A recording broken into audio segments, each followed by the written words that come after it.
Hello, Stan Kinder again, broadcasting from my home office. My company is Everything DSO LLC, and I work with dentists, helping them to make good decisions relative to uh, establishing partnering relationships with the DSO. One of the questions I want to answer for you today is what kind of practice is a good candidate for a partnership with a DSO? Um, and I'll start by telling you several things, and I'll walk you through an actual transaction that occurred to give you an indication.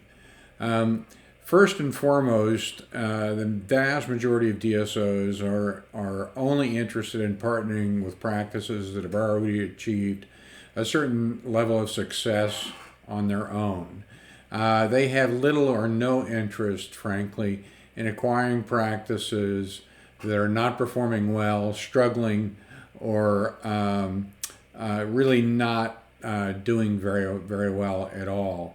The other thing I will say is the bigger the better.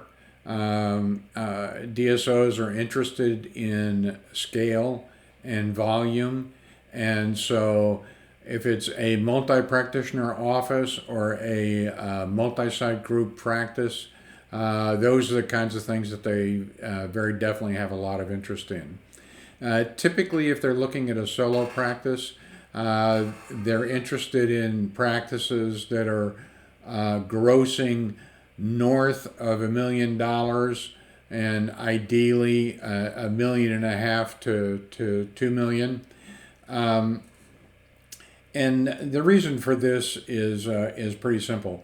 What they want to do is partner with folks that have already proven and demonstrated the capacity to be successful, and then they want to bring their operating resources and capital to bear in partnership with that practice to really accelerate its growth and increase its profitability.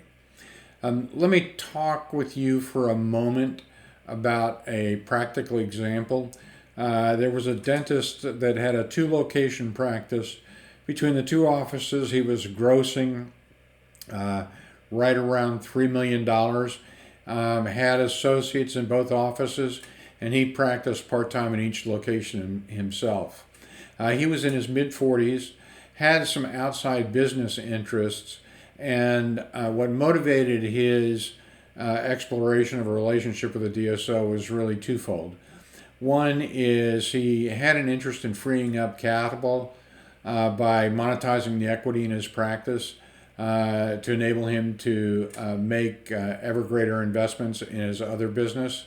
And additionally, he wanted, through his partnership, to offload some of the business and administrative aspects of owning and operating the practice again, so that he could devote more time for some of his other business interests.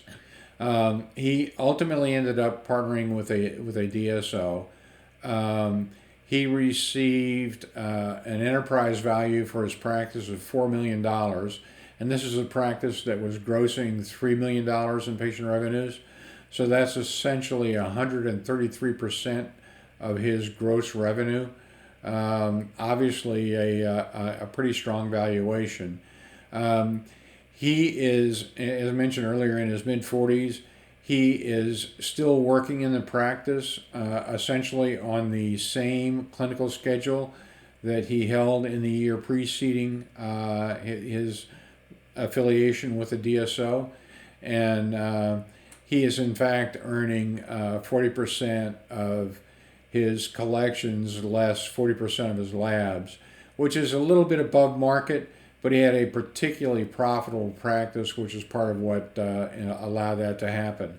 Most typically, you're going to see general dentists compensated somewhere in the 30 to 35% of collection range, um, uh, occasionally with some participation in their lab expenses. I hope this gives you a little bit of a picture of the kind of practice that is attractive to a DSO. I will tell you, if you're north of $1 million,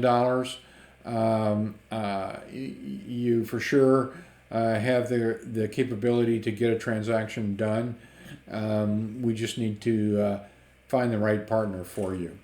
If you're interested in learning more and would like to understand what the value of your practice would be to a DSO, please don't hesitate to call me at 703 298 1690. That number again is 703 298 1690, or shoot me an email at stan@everythingdso.com. Thanks for listening, and I hope you have a great day.